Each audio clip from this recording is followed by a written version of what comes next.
Aunty Ajara mo fẹ́ sọ̀rọ̀ pa wọ́n torí látàgbà mo ti rí post àtàlódò yẹn kì í ṣe fídíò lórí fídíò àwọn post tí mo rí lóríṣiríṣi tó gbé wọ́n á gbé mo wá bọ̀ bóyá òótọ́ làbí rọ́ so but any post tó bá ti gbé Aunty Ajara sí wọ́n máa ń gbé àwọn èèyàn sí ẹ̀gbẹ́ bíi àwọn tọ́jọ́ ń jẹ́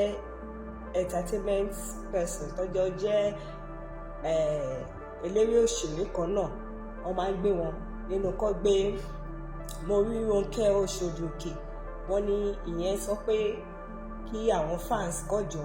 kọ́ ṣàánú Aunty Ajara kí àwọn ọmọ Nàìjíríà kọ́ ṣàánú Aunty Ajara mo rí lọ́dọ̀ mẹ́ni eléré òṣèré oríṣiríṣi gbọdọ̀ pé èèyàn náà bá ti rí tọba táàgì àwọn eléré òṣèré ẹgbẹ́ ẹ̀ sí ẹgbẹ́ picture èmi kọ́kọ́ rò pé bóyá àwọn èèyàn lọ́wọ́ táàgì àwọn èèyàn síbọ̀ mo wá tún wá rí kan tí wọ́n ní Ronke Oṣòdì ó sọ̀rọ̀ nípa Aunty Ajara bí kí àwọn èèyàn ṣàánú ẹ̀ káwọn France àwọn èèyàn kan ṣàánú ẹ̀ tí o pé wúmọ̀ àkọ́bọ̀ ká kọ́mẹ̀ntì yẹn dáadáa bọ̀ mo kọ̀ wo headline yẹn pé wúmọ̀ àkọ́ sọ̀rọ̀ so oye inú bí Ronke Oṣòdì ẹ dúró náà nínú industry ní film industry àwọn gbogbo yín pátápátá kí ló dé tẹ̀ help ara yín náà so ẹ mọ̀ ṣùgbé Aunty Ajara síta kí àwọn èèyàn donate fún ṣe bàbá tiẹ̀ sọ pé kí ẹ gbé síta pé kí àwọn èèyàn máa ṣàdúrà fún ó ṣe dáa ṣùgbọ́n most àwọn ọ̀pọ̀ ti pé kọ́ ṣàánú ẹ̀ o ṣé kọ́ donate owó fún kọ́ lè fi treat ẹ̀ ní ọwọ́ because mo kò rí pé ẹ̀yin celebrity Nàìjíríà yìí àwọn celebrity Nàìjíríà yìí àgbà Yorùbá mo ti àti Yorùbá àti English I don't even know they are all the same ẹ lẹ́ẹ̀kẹ́ bá help ara yín tí ẹ bá ti gbé oníkálukú ló ní problem ẹ̀ tèmi gbé tèmi dé tẹ́lẹ̀ mi gbé tẹ̀lé oníkálukú ló ní problem tiẹ̀ nǹkan tá lè kọ́ máa fẹ́ rárá lọ́wọ́ náà ni pé àdúrà káwọn èèyàn tó bá dẹ̀ lójú àánú kó ṣàánú wa kó ṣàánú èèyàn tó bá lè dàrú ṣe to understand but nínú film industry gangan nínú àwọn Yorùbá film industry tẹ́ bá fẹ́ mú aṣọ 250,000 aṣọ 350,000 aṣọ ẹbí àti gèlè àtàṣọ 350,000 ẹ máa mú tẹ́rò máa pọ̀ ẹ máa mú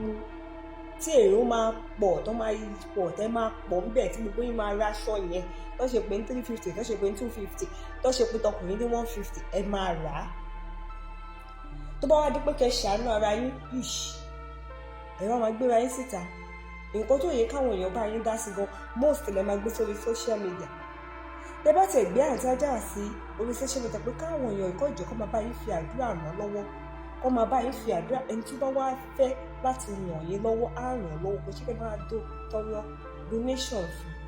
because most àwọn write up tí mo rí tó ń gbé àwọn mo rí Ronke Oṣòdì mo rí most of their names ó ti kúrò lórí mi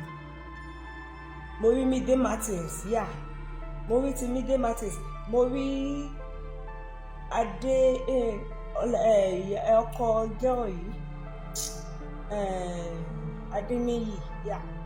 mo rí ti Adéníyì náà many mo rí girl tó ṣe kọ́lé oṣó yìí mo rí tiẹ̀ náà tí wàá gbé Sídí mo rí ti Sídí náà mo ti Sídí ni mo kọ́ rí mo yí sí Facebook lánàá ti Sídí ni mo kọ́ rí tí wọ́n sọ pé kọjọ kọ́ help o Aunty Ajara o kọ́ help ṣé ẹ fẹ́ gba donation ṣé ẹ lówó ni ẹ bá fẹ́ ra mọ́tò tẹ fẹ́ sílé ẹ bá fẹ́ ṣe everything ẹ máa mọ̀ sí kí ló dé tẹ̀lé help ara yín nínú film industry ẹ help ara yín àfi kẹ́ bá gbéra yín síta pé kọjọ kọ́ help o ẹ jọ̀ọ́ o ẹ donate o kí ló dé láàrin ayé tẹ ṣe pọ̀ tó yẹn ẹ ṣe pọ̀ tẹ bá tax ara yín ibo 20k gan ẹ ṣe pọ̀ yẹn tẹ tax ara yín 20k tó owó tẹ fi ń jẹ ṣàwámà tẹ bá da fún ẹbí Aunty Ajara wọn á fi treat ẹ káwọn ọmọ Nàìjíríà káwọn máa fàdúrà ràn lọ́wọ́ òye kẹ máa sọ pé kọ́ donate fún kọ́ ṣe kinní kan fún ó ní ìdí help o ó ní ìdí help tẹ̀mí ìyẹn that's donation lè need jẹ́ pé prayer lẹ́sẹ̀ pé ẹ̀jọ̀ ẹ máa bá wa gbàdúrà fún o ẹ̀jọ̀ wa ní ìdádúrà ni o lágbára Ọlọ́run kan kò ní ṣe Aunty Ajara o gbogbo ibi tó tí àwọn èèyàn tó ti kú ibẹ̀ lọ́nà máa bá wa fi mọ́ gbogbo àwọn tó dẹ̀ lose àwọn èèyàn wọn nínú ọdún yìí ní ọdún tó kọjá Ọlọ́run á bá wa fòrò òtura sí wọn lọ́kàn, á bá wa dáwọ́ ibi dúró, àní gbọ́ ikú mọ́ lórí ẹnì kọ̀ọ̀kan, àádàgbà lògbò, àní kú kékeré. Agbára Ọlọ́run á dáwọ́lé Aunty Ajara, Ọlọ́run á dáwọ́lé omi ara ìjà ara ìkéríkè ara iṣan ara ẹ̀ láti orí ẹ̀dẹ̀ àtẹ́lẹsẹ̀, Ọlọ́run á dáwọ́lé gbogbo àìsàn, Ọlọ́run á bá wa fọ̀ dànù gbogbo ohunkóhun tó ń dá láàgọ̀ láàmú ní àgọ́ ara, Ọlọ́run á bá wa dáwọ́lé torí Ọlọ́run lọ́ba tó lè ṣẹ́yìn, Ọlọ́run ọba ló lè wọ́n ní sìn, òun ló wẹ̀dá sàn. Ṣùgbọ́n kẹ má lè help ara yín nínú film industry is very poor of you people, very bad of you people, kò já rárá. Ẹ ní ìdá tí wọ́n gbéra yín sórí àìmọye àwọn yín àìmọye nígbà yẹn náà tó máa gbé wá sí Àgbàlá Gabriel, ẹ̀yin olórí òṣèré lẹ pọ̀ jù tó ń gbé wá sí Àgbàlá Gabriel ń gbà yìí káwọn ọmọ Nàìjíríà máa donate tó máa dáwó fún wọn. And ẹ máa ṣe ẹbí náà, aṣọ ẹbí 300,000 400,000 350 150 ẹ̀ ń rà ẹ̀ ń lọ pátá ẹ̀ tí ń náwó ẹ̀ tí ń ná 500 ẹ̀ ná 200 ẹ̀ ná 1000 kárí mi lárí yín sí ẹ̀ lè help ara yín. Kò dá o, kò dá rárá àtọ̀, kò dá.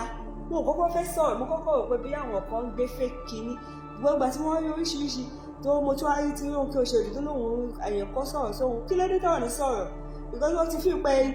ẹ̀yin tẹ́gbẹ́ máa ṣe ẹbí tẹ́ ẹ raṣọ lọ́tún lọ́sì tẹ́ máa rí náwó tẹ́ máa nára tẹ́ máa ṣe gbogbo ẹ̀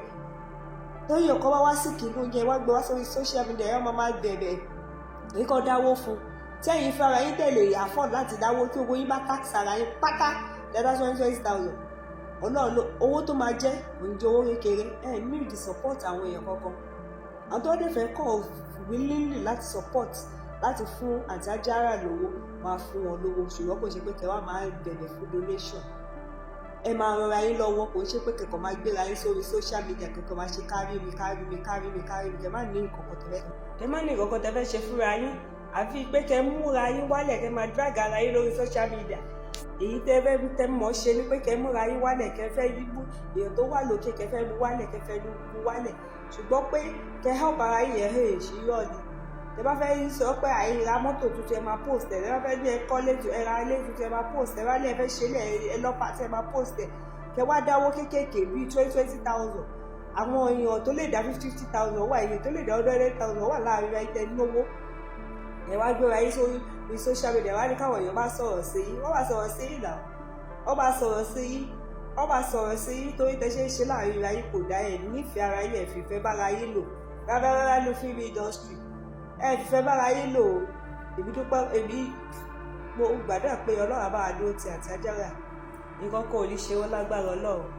omi ara àjẹ ara wọn Ọlọ́run bá wa tún ṣe àdáwọlé lágbára Ọlọ́run.